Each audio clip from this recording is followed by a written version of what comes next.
the return to work protocol and take you through the various aspects of it.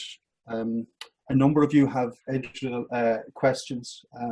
We'll be trying to address the questions as we go through this webinar. We will have opportunity for Q&A. Preferably, until we get to Q&A, you can use the chat for any specific questions you have on a given section. Details will be on screen as well. You can, if you have queries, you can email us afterwards. So effectively, on the 8th of May, the government issued a document called the Return to Work Protocol. And the Return to Work Protocol, the Return to Work Protocol basically has 4 pillars to it. And the pillars are: 1, that the organization develops a return to work policy which isn't compliant with the HSE guidance on COVID-19 controls, for example, social distancing, personal hygiene, hand washing, cleaning, and reporting issues if an individual has got COVID-19. So that's pillar number 1. Pillar number 2 is to ensure that the individuals returning to work complete a self-declaration to say they haven't been in close contact with individuals who have COVID or have COVID-19 within the last 14 days. There's a number of questions on that. Pillar 3 is that when people return to work, that they receive an induction on the specific COVID-19 controls that are in place in the workplace. And pillar 4 is that each individual returning to work has been trained in hand hygiene. So what I'm going to do is, to make it easier to digest, I'm going to use a return to work protocol that we have put in place for an organization. We have neutralized it so that it's you won't be able to identify the organization, and as well as that, we have also added in things that people may be interested in that weren't applicable to this organization but might be applicable to your own organization. I do notice that a number of queries and questions have come in with regard to retail, hairdressing, food, environments, etc. And we cannot give clear guidance with regard to that until the guidance comes out from government with regard to what they will allow and what they won't allow. We have some information, but unfortunately we won't be able to give you every bit of information that is required in relation to that until, as I say, there is a certain amount of guidance given out by government. So what I'm going to do first is I'm going to share a screen with you, and on the screen we will have it's called a COVID Safe Work Protocol. So I'll just give it a second to appear up on screen for you.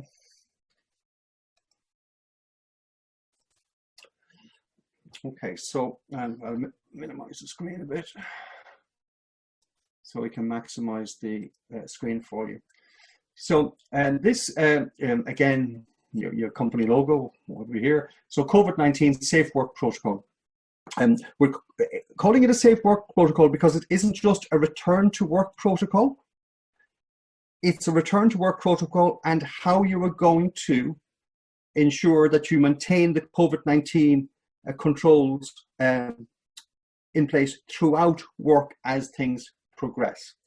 The likelihood is, and this is what we're being led to believe, is that these controls will be in place until a suitable inoculation is in place, and that's likely to be well into next year.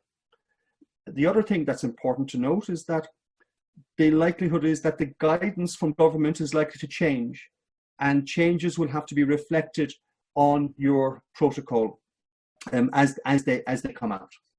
So with each protocol, it should detail what COVID-19 is. There's a question about temperature And we haven't been given clear guidance with regard to temperature checks in the workplace. We are awaiting guidance on that. The protocol says refer to HSE guidelines. Currently, their guidelines specify temperature checks in environments like nursing homes, care facilities, etc. If you're outside of that, some organizations are making it mandatory for temperature checks coming into the workplace, which is fine, and there's no issue with that. And other organizations feel that it might be a difficult thing to put in place from an organizational standpoint or from a labor relations standpoint. So each organization will have to evaluate how they're going to interpret the requirement, or whether indeed it is a requirement for that organization. The next thing is how to reduce risk. Well, the main way that Ireland has chosen is the 2-meter rule. And washing hands, maintaining distance, avoiding touching your eyes, nose and mouth, practicing respiratory hygiene, and finally, if you have a fever or cough, etc. So again, the HSE guidance, which that is an exact, well, it might be put in plainer English, but it basically outlines what the requirement is. And then the control, now for the purposes of this, I'm calling it company Y, and I've highlighted company Y so people can see. But there are control measures that you dictate to the people in your workplace what should be in place. So if you have symptoms, what's in place for hand hygiene, social distancing, coughing etiquette, and cleaning. And again, all of this will be dealt with. One of the questions, or a number of the questions, refer to this requirement for a self-declaration. And there's GDPR connotations and all of that with it. For employees of companies, then there is no GDPR issue, providing that the company follows GDPR protocols in the management of the data once they receive it. Our suggestion is that if you are if you have contractors working for you, really you do not want to be getting their employees' declaration forms back and having to hold those, because that becomes a GDPR issue. It is best to get a declaration from the contractor to say that they're compliant with the requirement, and hopefully they are. Okay, so the key issues with this, there's 2 key issues with the self-declaration. The first issue relates to have they been in contact with, or have they had COVID-19, or have they come from a country outside of the island of Ireland in the last 14 days, etc. So they're fairly straightforward, and it's a yes or no answer. Obviously, if it's yes, then action will have to be taken. And the guidance is that they don't come back into the workplace if any of the answers are yes to those questions. There is a second section, which is a bit more difficult, and it relates to what the HSE prescribe as a high-risk group. So this is your high-risk group, and we have taken directly from the HSE. We've taken a few out that are not applicable to the general workplaces, but this is it. Now, this is a different list to your list that are cocooning. They're very vulnerable and high risk. So this is a different set. The questionnaire does ask if people was advised to cocoon, and if they were, they fall into this category, which is, they fall into a different category, which you can't let back into work until the cocooning requirement has been lifted, which it hasn't been lifted yet. So the high risk group, basically, if you have anyone in this high risk group, over 60, have lung conditions, heart disease, high blood pressure, diabetes, etc., etc., etc., well, then they have to indicate that they have, and then the organization must do a risk assessment to establish, first of all, if they can safely accommodate them in the workplace, and secondly, if the individuals are happy to come back into the workplace. Because then, even though the organization might say that everything is okay, the individual, for reasons known for themselves, may decide not to come back. Okay? the protocol is very clear. It directs employers to, where possible, employ these individuals from home. In other words, if they can do their work from home, it should be done. If they can't do their work from home, then you have to follow the risk assessment process to establish, first of all, is it safe for them and can you ensure their safety in the workplace? And secondly, are they willing to come back to work given the arrangements that you have in place? And again, each individual will have a different view, and you might have a different view on each individual. But it is on a case-by-case basis, and the criteria is to ensure fairness in the process. To show you, again, usually it is put in the appendix of a document like this, but I brought it forward so that you can see what it is. So, and it's worded fairly softly. In the interests of the safety of all, including staff, visitors, families, and the community, Company X asks that you complete the following questionnaire, self-declaration, and return it to your supervisor or designated person. This form, a requirement of the government COVID-19 return to work protocol, is to be completed 3 days in advance of returning to work, and your cooperation and support in facilitating this is appreciated. So it's very soft language. It refers to the legislative requirement. It refers to the implications of others if people don't follow it. And very importantly, it should be provided 3 days in advance of returning to work. Pointless getting it done for everybody who's off at the moment and then taking people back, you know, this week and some next week and some the following week. The questions are very relevant to the immediate past prior to the person starting work. So we're looking at the last 14 days before they start work. So if you have given it to somebody and the time has elapsed, say for 6 or 7 days since you've given it to them and you haven't started them working, you need to re-give it to them again so that it is current in regard to your starting date. So, you know, let's say I give it to somebody Wednesday, tomorrow, and in the hope that I can have them starting on Monday. That's absolutely fine. That's reasonable. But if I give it to them today and I don't start them for a couple of weeks, it's no good because it's not given the relevant information that's required. It is also, this will be looked for by the HSE if they engage in contact tracing. So it is a very important tool or item to have in place. So the questions 1 to 6, it's a yes or no answer, which is fairly straightforward. And as I said, if they answer yes to any of these, then you can't let them back into the workplace. Question 7 is the one where somebody has got a medical issue. And again, we're not looking for anybody to indicate exactly what they have. Just a yes in here is all that's needed if they have it. And the idea for that is, again, GDPR, that you don't have to give specific information. Now, during the risk assessment and the person doing the risk assessment, the exact issues will have to be established so that they can validate the controls are in place in the workplace.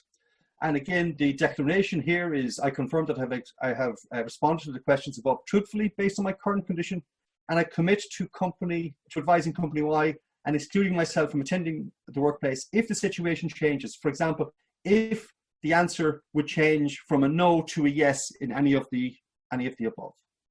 Okay, so that's the protocol there. Sorry, just go back here. In terms of the self-declaration, the next thing is, again, how are you managing the process? How are you consulting with individuals? How are you communicating the information out there? And what training are you putting in place for the individuals? Okay, so this is very, very important. And again, to demonstrate this in your document. So ideally, your company should have a COVID-19 management team. And the first one, which you'll see in the protocol from the government, is a lead compliance officer. Yeah. And that person would be basically responsible for coordinating the COVID-19 controls in the workplace. And there can be a number of other compliance officers. One of the questions relate to, we have a company with over 100 people. How many compliance officers should there be? Well, you know, I would suggest that you have one per building or one per floor or one per department. You know, again, each company is different. As an example, we're working with a company and they operate social schemes using CE workers and TUS workers, etc. And each supervisor would have approximately 25 people they're working with. Each of those supervisors will be qualified as a compliance COVID-19 compliance officer. And question that came in as well is, well, how do you train, or what training is there? Well, the best way to do it is to put the protocol in place and train them to the protocol, including the requirements of the return to work protocol that's in place by the government. And that is the training. It's something like this, a webinar going through the protocol with each individual, and would take about an hour or thereabouts to do. So that's the training. Now, there are companies out there, and you can go on and do, you know, it'll tell you, but it won't be specific to your requirements. And this is where companies need to make sure that it is very, very specific. And you'll see through this document how we make things, or how you can make things yourself specific. And again, it's not a very difficult document to put together. There's a fair amount in it, and it's time.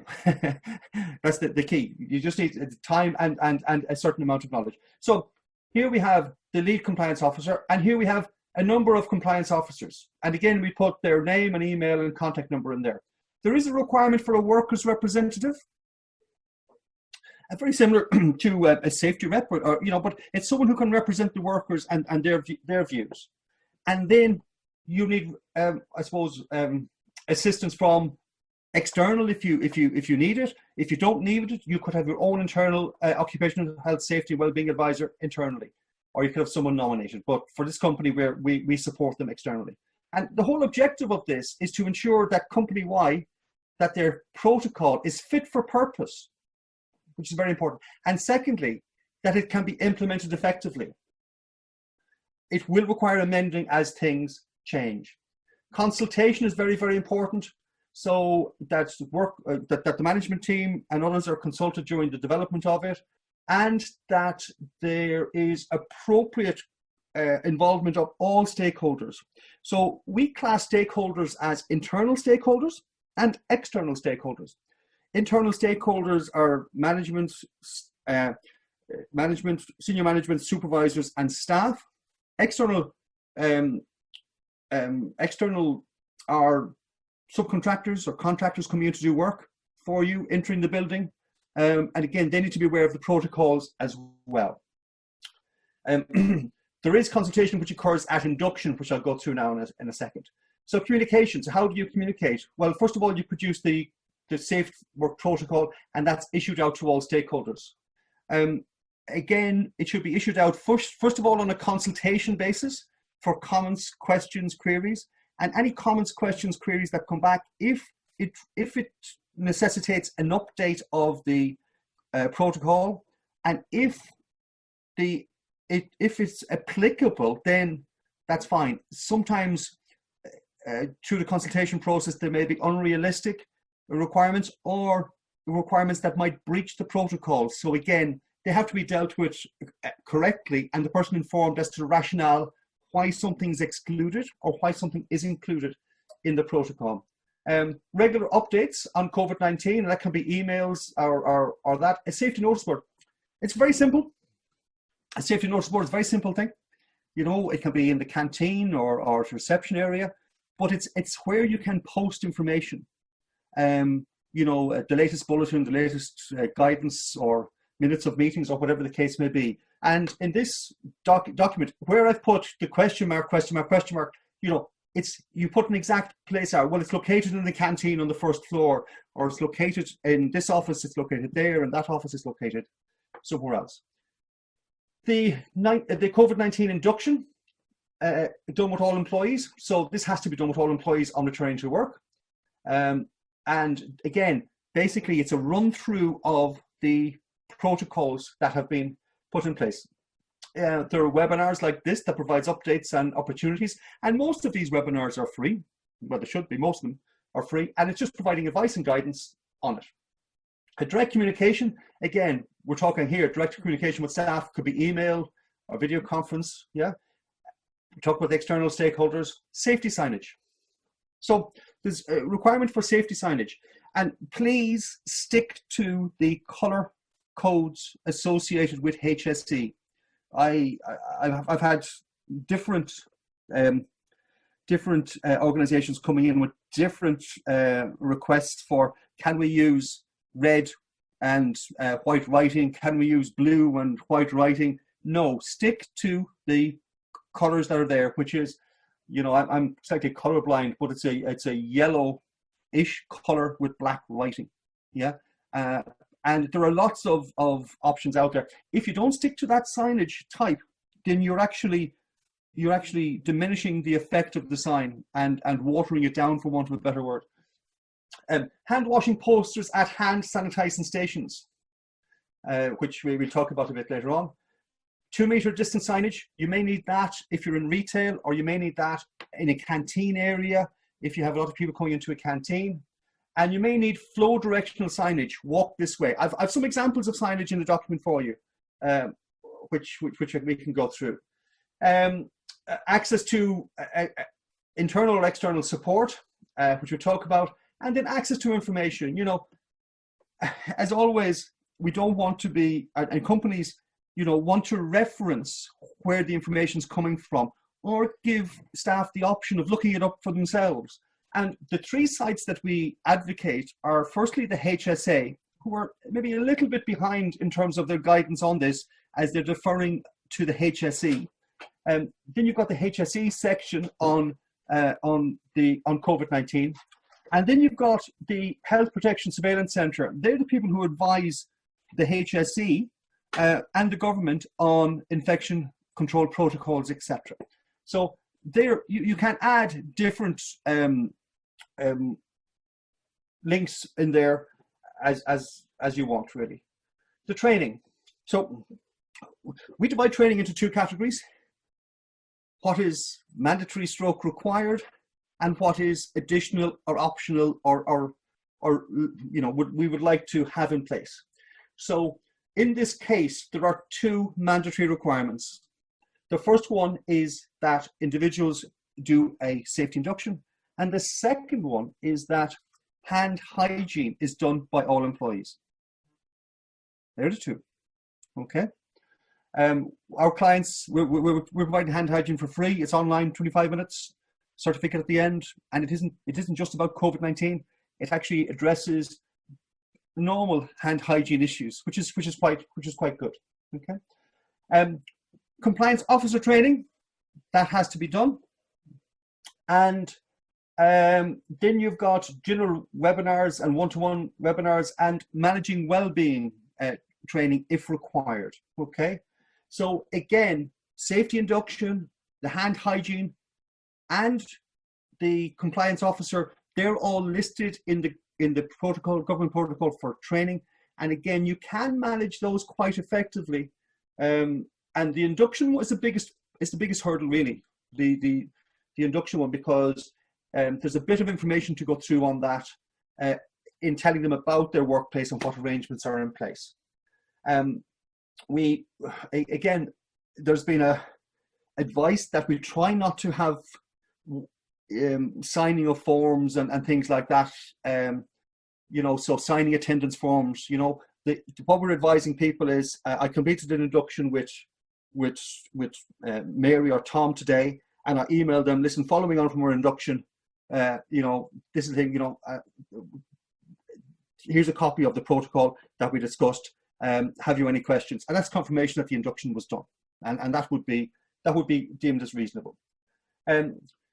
Health, safety, and wellbeing support. There is a requirement in the document for health, safety, and wellbeing support, and they're concerned about individuals coming back into the workplace who may have mental wellbeing issues because of maybe concerns about COVID-19, maybe it's impacted the family or other issues. So you have to make some type of supports available. And generally they can be from the softer side, which means that, you know, you do a talk on well-being or watch a well-being video, whatever, and it may actually progress that somebody might need assistance with counselling or whatever. We partner with an organisation called the Irish Online Counselling and Physiotherapy Service. They have in excess of 20 counsellors available, and it's all online. And again, there's no cost implication unless you actually engage a counsellor, and you can select the counsellor you want. So it's quite open, but organisations need to, you know, put a system in place that suits themselves. And again, be mindful that it can be quite costly as well. And you have GDPR issues. There's a lot of issues in the management of that. Okay. So they're just basic responsibilities, which we're going to go through later on. So one of the issues or concerns is traveling to work. So we have to give guidance on employees' return to work. The only guidance out there currently is from the CIF, and this is an extraction of their guidance. And they're saying that if somebody's in a vehicle, that if it's a one vehicle, then a two-seat vehicle, then only one person. If it's a three-seat front, then you can have two. If it's a five-seat, then you can have two. If it's a six-seater, you can have four. If it's an eight-seater, you can have, yeah. So that, coupled with the guidance from the government with regard to the wearing of masks, and in effect, you know, if somebody's in a vehicle like that, it's advisable that they have a mask on. That would be what we would advise. And again, you can decide what you want. Ideally, one person should be traveling in the vehicle by themselves. There's your coordinator, which we talked about. This section looks at recording of work locations. So the HSE are moving from a reactive approach to COVID-19 management to a proactive approach. And what that means is that they will be actively checking and contact tracing individuals. And they could come into your company and say, okay, one of your employees was with a person 2 days ago, and they have been confirmed as a COVID-19, having COVID-19, and we want now to talk to that person, your employee, and then they start talking to that employee, and then they'll go to the employer and say, okay, can you show me your contact log for individuals? Now, what is the significance of this? Well, if you don't have a contact log and you cannot prove that you've been maintaining social distancing, etc., then they could effectively say, well, I'm sorry, but we can't validate that your workforce was protected. And because of that, we're going to ask you all to go home for 14 days, please. And you don't have a choice. As seen by some of the meat factories recently, they just close them. And that's it, there's no choice. So it is advisable that you have appropriate contact logs in place. And it's a simple thing. It's the name of the individual, where they're based, the date, what activity they're involved in, and is there any details of any close contacts which is greater than 15 minutes and less than 2 meters cumulatively over the day. Now, if you have got a protocol in place, and if you have a compliance officer in place, and if you have trained your staff, and if you can demonstrate that you're operating in compliance with the COVID-19 protocol, and if you have a log, then the likelihood is that the HSE will not take any further action. And they'll say, we're happy. But you have to have all of that in place. Next, there's an issue with regard to first aid.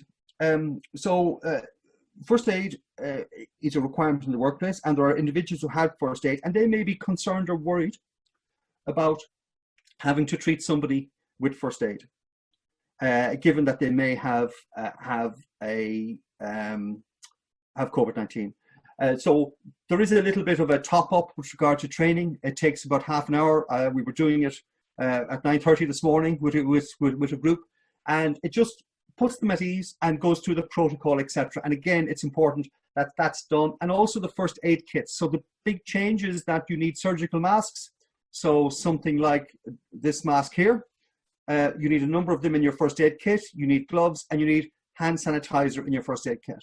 In a nutshell, the person administering first aid would don a mask, don gloves, and they would don a mask on the individual they're treating before treating. And the way they do that, they hand the person the mask and ask them to put it on and try to maintain as much distance as possible away from them. But again, that should be done with each individual. The training has been suspended currently. So if somebody's certification is going out of date, then it will be deferred until training restarts. However, companies who are going out of date with individuals, they must email their provider that they want the refresher before they run out of date, and that gives them the authorization to extend their certification. There's been a lot of questions. Okay, there's a number of questions in the chat box there. I'll just deal with this etiquette code and I'll go to the chat box for questions. There's been a lot of misinformation. There's been a lot of overreaction to how to cope with this in the workplace. As an example, at one organization, that if you, in an office or environment, and if you want to walk into the corridor, you need a mask and a visor to walk into the corridor. Now, you know, common sense has to apply, and we've put in what we call an etiquette code, which is a simple thing. I'll give you some examples of it. You know, if you meet someone on this is reversing to go forward. If you meet someone on the stairs, in a narrow corridor, on a path, etc., then offer to reverse to a suitable area so they can pass safely. I mean, it's not rocket science. It's very, very simple to afford people. And for the occasional, you know, walking in corridors, etc., common sense should apply. Yeah. Don't use the lift. Yeah. If you have to walk past someone, we call it taking the long road. If you walk past someone who is sitting down or possibly standing, take the long route in order to maximize the distance between you and them. Take the stairs all the time. The lift should only be used by individuals who have a necessity to use the lift. And obviously there are, because it's a confined area, there are risks of what we call contact placement of droplets, which again, we're trying to avoid in the workplace. So I'm just going to look at the chat, if I can go down there and answer a couple of the questions that have come in.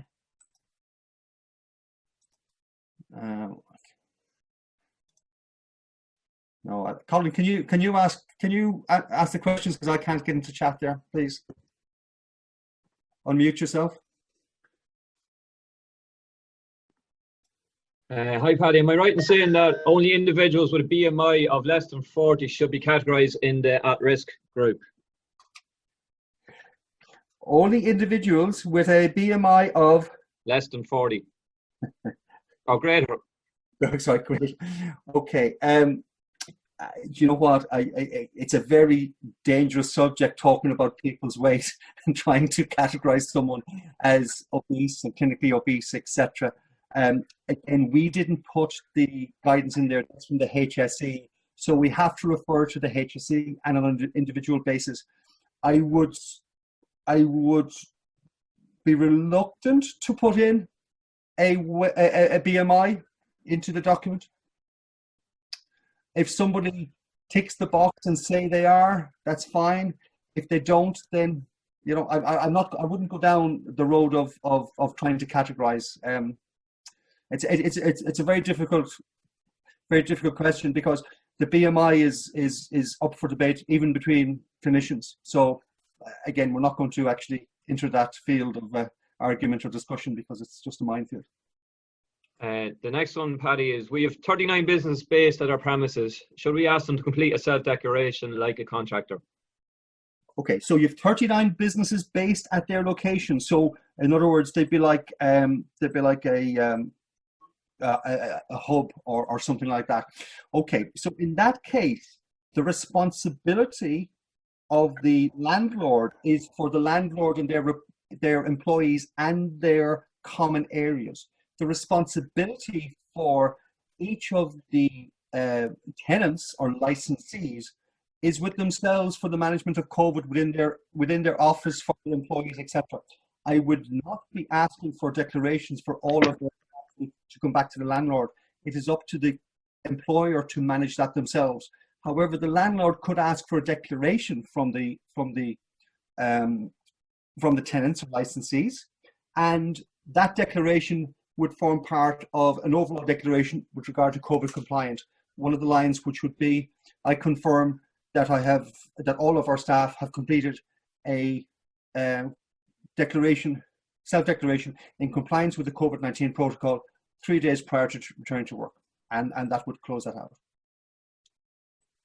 Can this helpful document be shared with participants? That's blood, sweat, and tears have gone into developing the document. we spend a lot of time investing in developing what we call templated documents, and then we can modify those to suit various different organizations. And again, so the short answer is no, but all of our clients get a customized version of this, and I'll explain as we go through. It's not, and we have to protect our IP. What we do give away is we are committed to giving away 20,000 online courses on COVID-19 free, and the HSE have come to support us in ensuring that the protocols of our course on COVID-19 is appropriate. So we've 2 COVID-19 courses. One is on hand hygiene for COVID-19, and the second course is for second line workers. It's a more detailed, involved course. So carers, social workers, people at the front line of dealing with individuals who may have or are suspected of having COVID-19, but are not from a medical background. And it goes through the full PPE, from your simple gloves to the full medical gown, masks, goggles, glasses, etc. Okay. Next. Would it be advisable to ask employees to complete a self-declaration if they continue to work during the lockdown period? Anybody that's in work currently should complete the declaration as a norm. Every member of staff must complete that declaration. If staff are in the workplace as they are, they must sign that, so you have it on record that they declared that they were COVID-19 free or not exposed to COVID-19, etc., etc. So it must be completed by everybody. Good question. Is the full detail of this protocol mandatory for small companies, maybe with only 5 to 6 employees? This is the problem. All legislation, it doesn't matter if you've got 10,000 employees or if you've got 2. The majority of the legislation applies. There are occasional slight exceptions. For example, with a safety statement, if you've less than 5 employees, you don't have a requirement for a safety statement. But in this case, no, everybody has to comply. There's no exception currently to it. Okay, and then absolutely, Paddy, makes perfect sense to protect your IP. I hope that was one of my employees. No. All right. Let's sorry, last one there, Paddy. Is the declaration to be repeated during employment, example, every week? Again, it is mentioned in the document, and I didn't stop over it. But no, once a declaration is made once, that's all. Because when they're in employment, they're expected to follow the protocol, which means if you are sick or if you're exposed to an individual who may have COVID-19, you should self-isolate and call medical assistance. So that's automatic. Again, we try to minimize the amount of paper because, once is what is required. Are we good to go? Last one. What is the view on installing perspex protection on workstations where you are adhering to the 2-meter distancing protocol? Okay, as it happens, I'll be doing workstations now in a couple of seconds, a couple of minutes. So hopefully I will have addressed that at that stage. Okay. Perfect. Right, I'm going to move on. You can unmute. Just mute in if you want to ask questions. If there's questions that come in that are applicable, and I'll stop. Okay, so now we're going to look at and focus on social distancing arrangements, which is one of the key aspects of this, we have to try to maintain this 2 meters or 6 foot, 6 inch distancing at all times.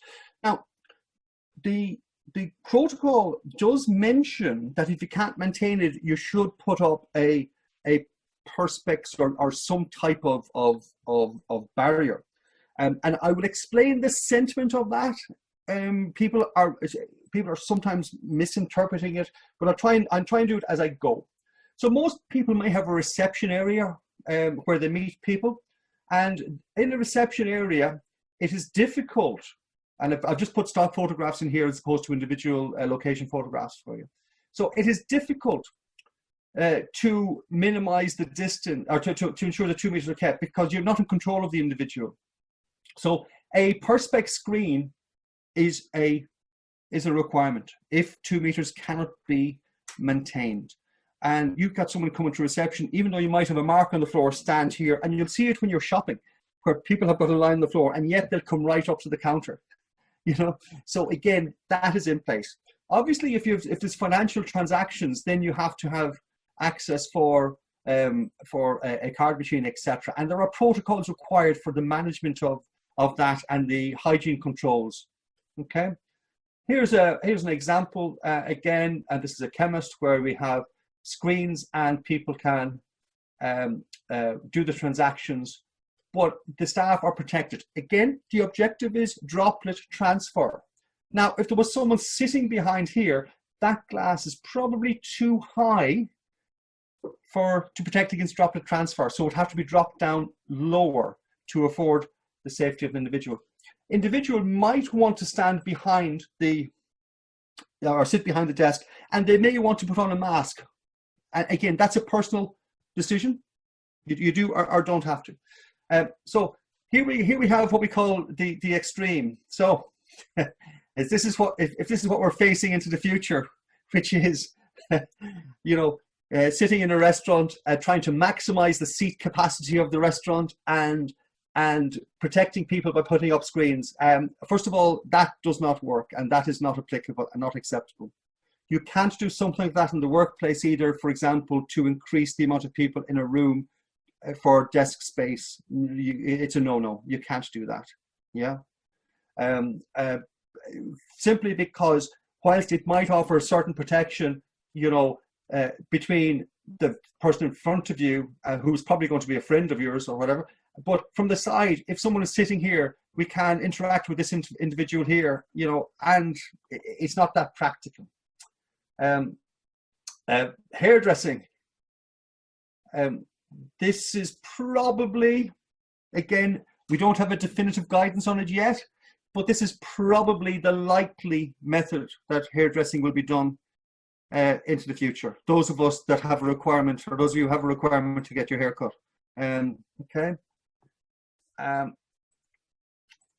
Okay, so office layouts. So offices, what we try to do here is try to look at offices. So this is a 2-person office first. And as you'll see here, we've got a chair each side. We have the table, and we've got this screen. So a screen going across here. And you've also got the computer screen as well. And all of that provides appropriate social distancing in that setup there. The issue about the long road is, rather than walking in through here, you walk and you come around and you then sit at your desk that way. So you avoid what we call close proximity when you're walking. In a larger office, it gets more complicated. So let's look here. You'll see X's where seats and desks have been decommissioned or taken out of use. So in this case here, we've got a desk, a chair that you can't access safely because of this desk here. So that one goes out of commission. This one here and this one here both go out of commission because this chair backs onto that one and that chair backs onto that one. These two here, they're just too close together. So by moving this one closer to the wall and that one closer away, you can effectively get your 2-meter distances. And again, we use the long road to go to your desk, yeah, as opposed to the short route to maintain social distancing. To give you a practical example, it's one of our clients, and just bring it up a little bit more so you'll see here. Okay, so this is in via the stairwell, and we get to get to an office here. We got to get to an office there, so that desk goes out. we got to try to maximize this area here. So we're going to lose these 2 desks and these 2 chairs so that we can get to here safely, we can get to there safely, we can get to there safely, and we can get to there safely. This one gets taken out because there's a lot of interaction up here, and we use this route here to get into this office, office, office, and office. So in some cases, the office design facilitates that you can, access most areas without losing too many. But I have had other situations where, for example, I was dealing with a client yesterday, and out of 16 desks, they were able to retain 5. It does depend on the available space you have. And, are we looking for an exact 2 meters? We're looking for, in a sedentary position, we're looking for as close as possible to 2 meters. And if the divide even better. On a walk past, we're looking for an optimal 2 meters. In other words, we're using a bit of common sense in certain places to try to do. Now, another thing which is here, and this is a practical approach, but if you're the only one coming out here and there's nobody in this area, you don't have to follow the route. You can follow a normal route. Yeah, it's just common sense applies that if there's people in the area, you should follow the long route, but you do have to demarcate your office environment as to how it is set up, and the best way of demarcating it is put a plan in place like that, and it's done floor by floor by floor, building by building by building. There are a number of measures here to assist, which again, just guidance that we provide.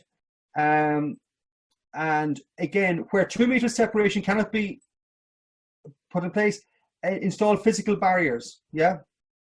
Now, again, this isn't to increase the numbers in an office environment. This is to protect people.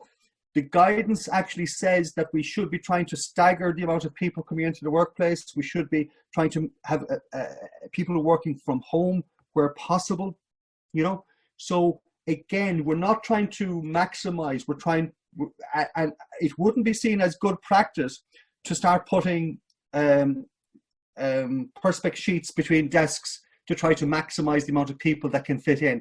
We're not just talking about sitting, we're talking about access to, we're talking about walking past, etc. So there's a few things to take into account.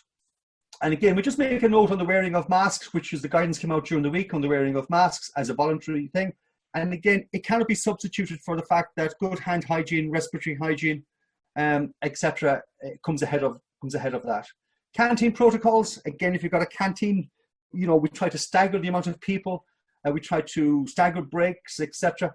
And in this case, as an example of one of the facilities that we've done, is where you've got a flow and markers on the ground and a flow out and a distance marker. So you put whatever you can to try to guide or direct people on the correct setup of a facility. And again, it's a one-way system. You can see here on the floor, it's a one-way system, and you travel that way.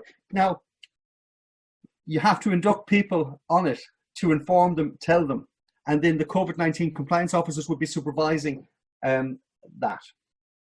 Guidance on meetings, again, very simple. Outdoor work, if people are working outside. I talked about these are your common signs, yeah. These are some sample signs, yeah. So your 2 meter distance on corridors, sometimes keep left, so it protects, that's if the corridors are wide enough, obviously. They might have standing points in retail outlets or something similar. Personal protective equipment, again, for people who are doing outdoor work, again, I've tried to include as much as I can here for the variety of attendees on this webinar. So this one is to address the PPE requirement, and it gives guidance on it. And there may be a case where face masks are required, and some companies are saying that in the workplace, for example, construction. And again, that's dealt with there. Toolbox meetings or safety talks is very important. And isolation room. As part of the COVID COVID-19 requirements, there's an emergency protocol that if someone is in the workplace and they're suspected of having COVID-19, they have to be isolated. And basically, if you've got 4 or 5 locations, then it's where the location is, etc. Now, some people will pick a room on the lower level. Some people will pick a boardroom, or some people might have a first aid room anyway. But again, make it practical so you don't have to take people too far, etc. And there is guidance on that in terms of the protocol for management of an individual case and how that's dealt with. The last thing before I go to open questions will be the risk assessment. And a risk assessment should be added to your existing safety statement. In terms of your safety statement would require risk assessments anyway, but now, as per the protocol, you should add the risk assessments associated with COVID-19, or at least refer to a document where those risk assessments can be found. We would put risk assessments in both, in the protocol here and also in the safety statement. So I'm going to just minimize this so that people can see it on screen. 1 second now. Just want to get it so it's a full page document for you so you can see what it is. Okay, and just okay. So here's the first part of it. So obviously the first part is your evaluation, which, if you're familiar with risk assessment, is, you know, is it rare or remote? It occur every 5 years or more, or is it almost certain occurs every 1 to 4 weeks? So you have a criteria for the likelihood, and you've got the severity then, and you've got the low risk to extreme risk, and you've got the work activity, exposure to COVID-19, so what the potential hazards are, who's at risk, etc. And again, you can see this was for a company who had C and 2 workers, so I just put okay, compliance with the HSE protocol. So this is the protocol, so you'll see what the protocol, you know, wash your hands, maintain, avoid, practice hygiene, and if you've got a fever. And here we've got then appointing compliance officers, and here we are, the various details and their names, etc. And again, over here, what the responsibilities are. And then adopting workplace arrangements. So access to work areas, customization of work areas for social distancing, protective shielding if required, provision of sanitization stations, cleaning and waste management, and provision of COVID-19. So one of the things I haven't put in, shown you with this, is cleaning. Cleaning, we advocate that individuals should clean their desk or work area themselves periodically. The work area itself, high contact points like door handles, shelves, countertops, etc. The requirement is that should be cleaned a minimum of twice per day. The positioning of hand hygiene and sanitization on entrance into the workplace, on exiting office areas or floor areas, on exiting toilet lobby areas. But for each individual organization, you have to design a protocol associated with hand hygiene. First of all, to ensure that they're in the correct places, and then to inform people on how to effectively sanitize their hands. Okay, and this is the training information. So making sure, you know, so that there's a protocol in place, that company staff are inducted, that updates are provided, that toolbox talks or safety talks are provided, and that additional information is available. There are other that can be added to that, but for the purposes of this webinar, I'll just give you a rundown of what's in place. So I'm going to stop sharing now, and I'm going to deal with questions that have come in on chat, and then I'm going to deal with questions that have come in before the webinar. And if anybody's got additional questions, because we've got a significant number on the on this, if they can put them on chat now, we will go through them on a question by question basis. So Colin, firstly, have you any additional questions? Yeah, no, I'm here. So what happened there? Okay. All right. Have you got questions? Yep. Okay. Can you just confirm that if canteen walkways and bathrooms are shared, it's down to the landlord to introduce the protocol? Okay, so if there are shared facilities, then the protocol should be put in place by the person ultimately responsible for the shared facilities, and then communicated to everybody, and they need to assign compliance that they will comply with that. But shared facilities can be difficult sometimes. For example, if it's a hub, for example, where you've got tenants or licensees, then they will be responsible for the shared areas, and the protocol needs to be in place, informed to the licensees, and the licensees then would have to inform their employees to make sure that that's in place. Okay. Where you have a small number of employees and only one toilet cubicle, what cleaning protocol should take place there? Okay, so again, remember this is it's a droplet-based transfer. So your normal personal hygiene rules would apply, and sanitization, etc. And outside of that, twice per day, contact points are cleaned, etc. It is advisable to have a hand sanitizing unit external to the toilet area, ideally in the lobby prior to going into the toilet area. So when you exit the toilet area and toilet lobby, you can actually then sanitize your hands, and that helps. What is your view on installing perspex protection on workstations where you're adhering to the 2-meter distancing? Where you are adhering to it, yeah, there isn't a requirement. Okay. Again, it's droplet transfer. The 2-meter distance is quite distant. What we do say is that each desk should be provided with a hand sanitizer and a box of tissues. Okay. Every bin should have a bin liner in it, so that the bin is emptied on a daily basis into, and just common sense and good practice would be deemed appropriate. Should we engage a company to do a deep clean in our building before reopening? The building has been mostly empty since mid-March. Or are we okay to do a full clean ourselves or our own cleaners? Okay, so again, and this is where there's this misinterpretation, and some of it driven by companies, suggesting that there are significant problems and you need to do a deep clean. Remember, this is a droplet virus. 72 hours is the time that it would be active at. That's what the guidance is. If the place has been closed for a period of time, the likelihood of the virus being still active is actually highly unlikely. The cleaning requirements, just so you're aware, if you're going in cleaning a building, all you need is an apron and disposable gloves and appropriate detergents. That's it. There's no risk. There is no risk. It's not airborne. So I wouldn't go into a deep sanitization of the area. Obviously, if you're in food manufacture, etc., you have your protocols to adhere to returning to work if that is the case. But in a normal environment, a standard clean would be absolutely appropriate. No specialist cleaners required. Okay. What about ventilation? Air conditioning is not an issue according to the department's protocol. Yeah. Again, it boils down to the fact that this is not an airborne virus.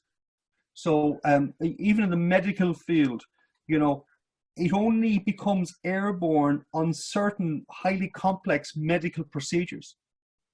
And there's a limited number of those. Apart from that, it is not airborne.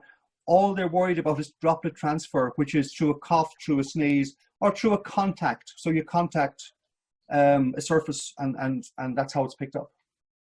I don't have an isolation room. Is it compulsory to have one? Well, if you don't have an isolation room, is there an office that you can kick somebody out of and put them into it? I mean, just think simply. Just allocate a room. The likelihood of having to use it is highly unlikely. One of our clients, they chose the boardroom. It's the most room that's infrequently used, and we can kick people out of it, irrespective of who they are. So, common sense. It can be a room that's in use, but pick one that causes least disruption. So if you have an office where you can kick one person out of, as opposed to an office where you have to exit 5 or 6 out of, so again, common sense would apply. And the last one, can you share the webinar with us so we can share with colleagues? I don't know if this was recorded. It is, yeah, it's recorded. It is recorded. So we would probably put it up on our website for a link. I would say we are going to be repeating this on a weekly basis for a number of reasons, because as the phases of return of restrictions relax, there'll be different organisations looking to for information and guidance. And as well as that, there are slight changes in guidance as they over time. So what we're saying this week, in 2 weeks' time, we may have to alter it slightly for the clientele. So we're going to be doing a webinar probably on a weekly basis, and we probably pick the same time every week for it. And we will record them and make them available. And Conor will send an email out as to where it can be accessed later on. And another question is the use of hand dryers. Avoid. Yeah, paper disposable towels is best. Hand dryers. There's been lots of studies done on them. They have the effect of spreading bacteria, viruses, etc., as opposed to containing. So we would strongly advocate disposable paper towel as opposed to hand dryers. Okay. Any more? No, that's it. Okay, so questions that have come in prior. I have a question surrounding the use of face mask. Do they need to be used? Is the same mask okay to use for a full 8-hour shift? Very good. Okay. So a face mask is a personal choice. Your workplace should facilitate 2-meter social distancing. If it cannot facilitate 2-meter social distancing, then appropriate PPE should be provided to mitigate the risk. And we are talking about face mask and eye protection. So our standard mask, which is your medical mask, these are short duration, a couple of hours max. Yeah. A commercial work environment would have to have an appropriate mask, and again, they can be uncomfortable to wear, and they have time limits on them based on the manufacturer's guidance. Okay.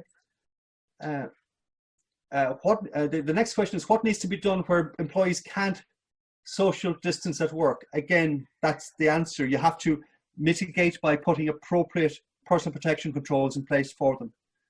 Again, and it could be on a line-by-line basis, as in some workers might need it in a part of a line, and other workers, because they're segregated, may not need it. But it would become part of their personal protection requirements for their work. The next one is guidelines have been issued to various organizations on COVID protection. How should we rationalize these? So we've got Department of Enterprise, Business and Employment. There's a load of guidance. Basically, there's two things you should refer to. The first thing is the COVID-19 protocol that was issued. That's the first guidance. The second guidance you should follow is any sectoral related specific COVID-19 guidance that applies. As an example, we are likely to have sectoral guidance for, let's say, hairdressing, for restaurants, for hotels. There will be sectoral guidance coming out. There has been sectoral guidance, for example, with regard to construction from the CIF. It's not government backed, but the government haven't criticized it. So we're taking it as sectoral guidance, and it's reasonable to apply. Some sectors are trying to get their guidance in ahead of government deciding what guidance should be in place. And some of you may be members of associations that are actively involved in that. But, we have to follow the sectoral guidance that's in place. Next question is, what training is required for a nominated COVID-19 officer? Again, the training is specific to your work environment in compliance with your COVID-19 protocol, and I suppose given by someone probably not internal, probably external would be best, with appropriate competence to answer the queries and questions and address concerns that they may have. The next one is from a hairdressing environment. Will clients be allowed to use bathroom facilities on the premises? I'm assuming that they will be allowed to use bathroom facilities. The question will obviously be with hairdressing and other similar type activities is what would be the protocols for dealing with individuals to do the various applications that need to be done. And again, we're waiting for sectoral guidance on that to come out, and it should come out in advance of the restrictions being lifted. Another one from hairdressing, a lot of hairdressing here. I have 3 guys working for me, one full-time, one others part-time. I have partitions, dividers made on wheels so we can move and wheel them. I was wondering about staff belongings, handbags and coats. These will have to be stored away, clients' coats. I was wondering also, will 4 of us be able to use the work at the same time? This would leave 8 people in a small area. Well, I think you've answered the last one yourself. 8 people in a small area won't work, as you know. In effect, you may have to reorganize the facility where the maximum might be 2 as opposed to 4. Just given your standards, I don't go for haircuts that often, but you know, if you're sitting down in a barber or a hairdresser, you probably can reach out and touch the one beside you or touch the one on the far side of you. So if you remove every second one, that would be your 2 meter distancing. And so effectively you'll be able to deal with half the clients you normally would. And that has other implications. Handbags, coats, scarves, etc. You know, again, common sense would have to apply. If you have a designated where I know customary, it'd be nice to take someone's handbag or take someone's coat and hang it up for them. No, let them do it themselves. There's the hook, put it on there, take it off, and that removes that problem. Again, there'll be a lot of what we call practical approaches to this to try to minimize risk for individuals. But with hairdressing, I'm probably going to see, you know, you'd probably be lucky to achieve 50% of your capacity in terms of sitting capacity. But again, you'd have to work on a one-by-one basis, as we've done with the office environments. You take an area and you figure out the placement of each of the chairs, the activity that's going to be done, the sitting areas, you know. And in a lot of cases, it might be by appointment, and you know that you wait in your car until you're called in to get your hair done, because you don't want too many people waiting, etc. Moving down, office. On the return to work is a question about HSE category risk mandatory. So that's where your over 60 question comes in.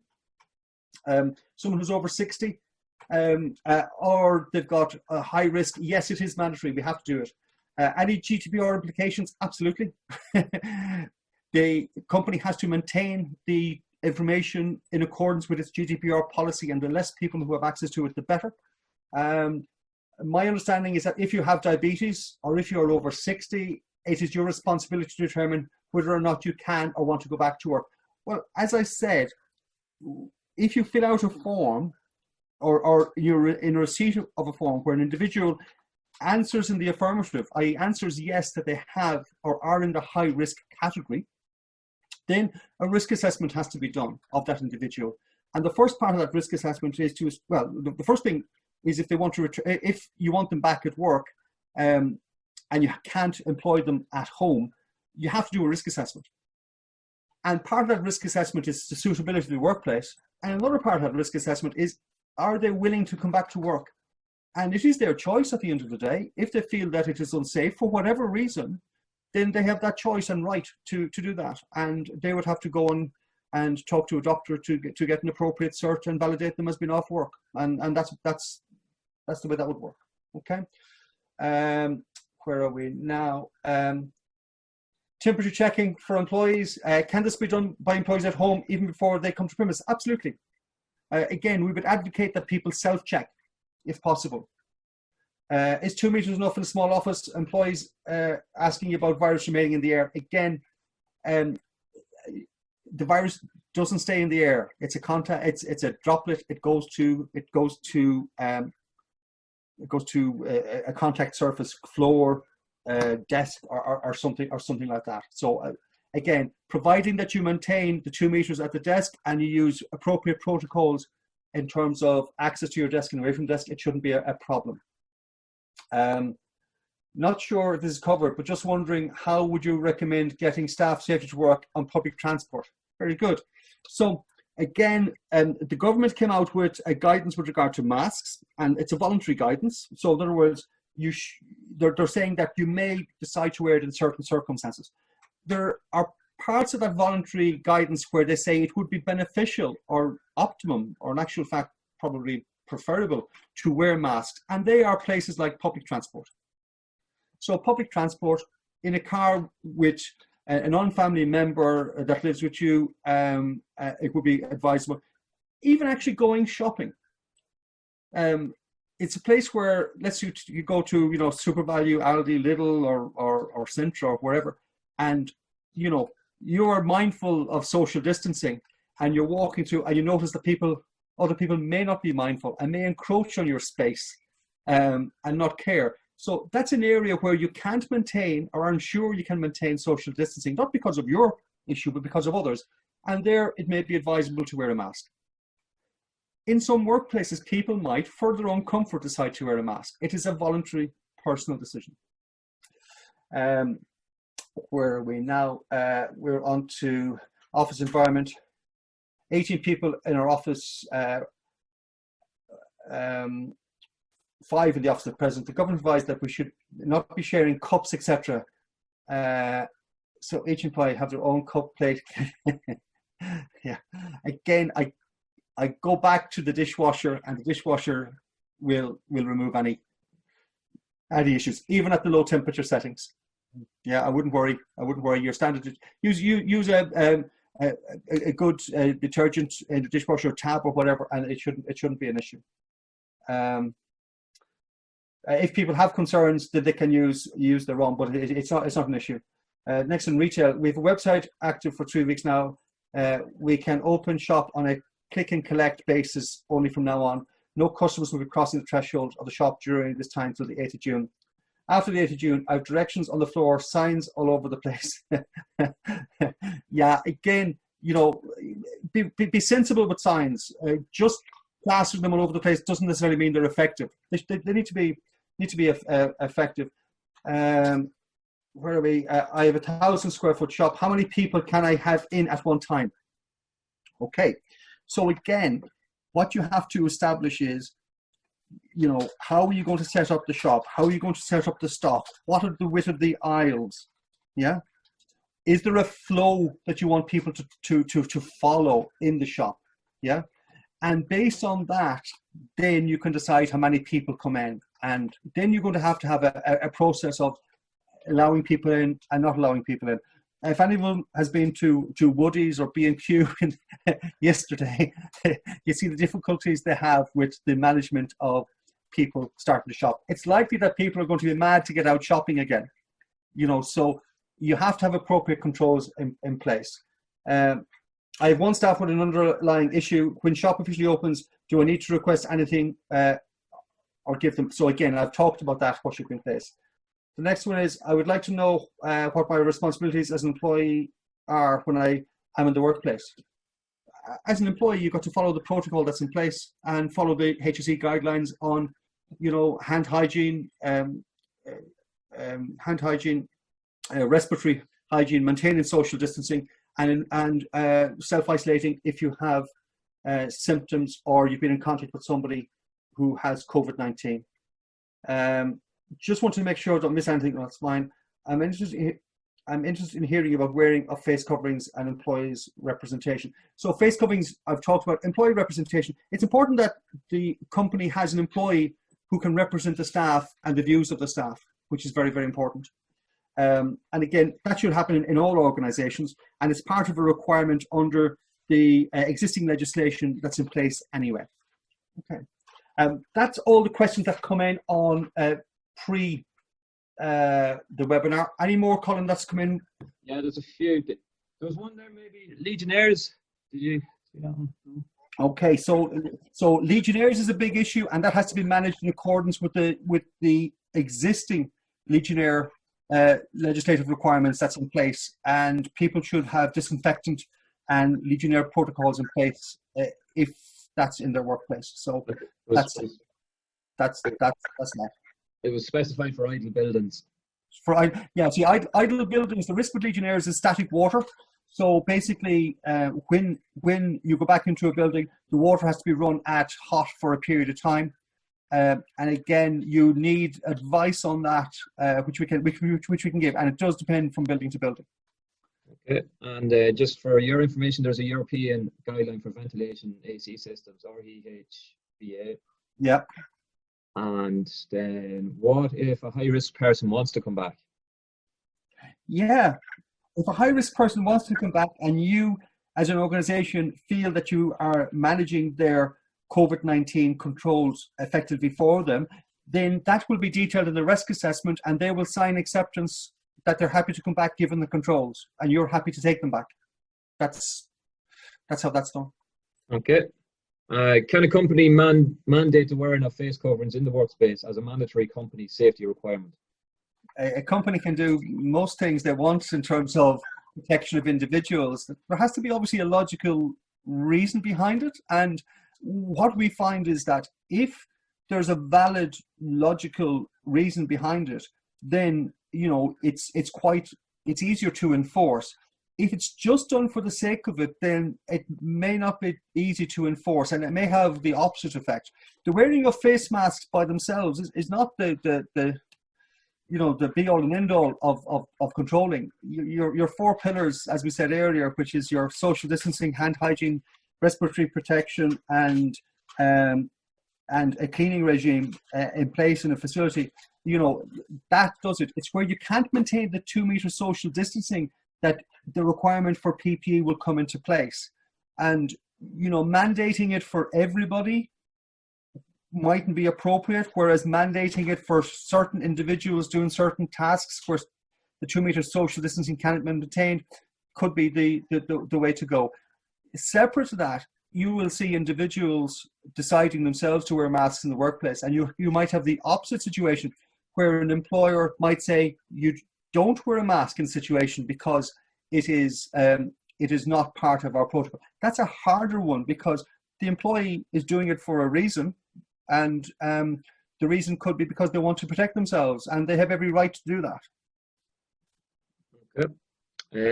Where an individual has returned to work post coming into contact with confirmed COVID-19 patient and doesn't declare this on the questionnaire, can this person be held liable should they infect others or close the premises for 14 days? Okay, well, it's like they can be probably held liable, but enforcing that or getting anything out of it is probably very, very difficult to achieve. I had a strange case. Again, it related to the company that lost out of 16 desks, lost 11 of them. But what we established is that their office cleaner also cleans a number of nursing homes, and that was a significant risk. So again, you have to be mindful of where COVID can enter a premises, and sometimes contractors can inadvertently do that. But I've lost the train of thought. What was the original question? Because I meandered a bit. Can this person be held liable should they infect others? Yeah, so liability, they can be held responsible, but liability, it's very hard to actually, enforce unless it is gross negligence on their behalf. And gross negligence would be where they had the intention to injure or intention, and that, again, it's from a legal standpoint, it's a very difficult one to actually prove. Okay, and the last one so far, with regards to someone with a long-term illness, does the employee have to return to work if they aren't happy with the protocols the company has put in place? The employee does not have to return to work if so I suppose there are two issues of concern that an employee has. The first one would be their physical well-being, and the second one would be their mental well-being. And whilst the first one, for the most part, i.e. physical well-being, is definable in terms of, diabetes, heart problem, etc., etc. Mental well-being is not that easily to define. And as someone can, for their mental well-being, decide that they don't want to be at work and can obtain an appropriate certificate from a doctor or competent person to do that, which they would have to do if the organization had everything in place and believed everything was safe for them and offered them the option to return to work, and they declined. But they would have to have a medical certificate to support that. Not every organization would require that, but it's likely that that would be the general requirement. Again, to close it out. Again, most employees are clinical, not doctors, etc. So they're relying on others, competent people to provide that guidance. And we cannot, because we're not medically trained, we cannot make that judgment ourselves. Okay. And if they refuse to turn to work, can they be made redundant? Well, we're safety consultants, so that's a human resource issue. And again, I would advise organizations to tread very carefully, because we're in uncharted territory, and I think if it's at no cost to the employer, it may be worthwhile waiting until the dust settles and there's precedent or there's better guidance out there. But it will be the case that a number of people, for medical reasons and for mental well-being reasons, will decide not to return back into the workplace. And employees will be faced with decisions in terms of, trying to replace them or other decisions which might force their hand. But again, it's a HR issue, and really we wouldn't be advising on that you'd have to go to the appropriate competent person for that. Okay, and lastly, a comment there from Dave. Brilliant webinar, Paddy. I feel a lot calmer having listened to you. Thanks. Well, again, there's a lot of misinformation out there. Common sense has to prevail, and again, everybody's only interested in making sure that it's safe for everybody. That's it. And we can provide assistance and help to organisations. And we're available on email there if people want to email us. And as I said, the hand hygiene, COVID-19 hand hygiene, is free to everybody. So any employees who wants to do it, they can send an email in to us, and we can arrange that for them. And again, it's just part of what we're trying to do to try to get the country back on the road again and back to as full employment as possible, and hopefully ease the pressure on the HSE, even though the pressure has eased on the HSE, which is great. But there's still going to be significant pressure on the HSE because of the backlog of other issues that have been put to one side, pending addressing the COVID-19 situation. So if there's no more questions, what we'll do is we'll close it out now. Colin will make this available online. We will be doing another webinar probably this time next week on the same. So if you have been on the webinar this week, it's pointless coming onto it again. We do with our clients, as our clients will know, we do webinars like this with the management team, with staff, and try to answer questions and be as practical as we can for them. And the objective is to support them through this process and get them back to work safely, and address the other safety issues that need to be addressed. As an example, there's been 4 significant legislative changes since the beginning of this year, which all have to be put into the safety statement, similar to the COVID-19. Okay. Any more questions there, Colin? No, just Sean saying very focused and practical webinar, and Catherine, thanks all, enjoyed that. Okay, very good.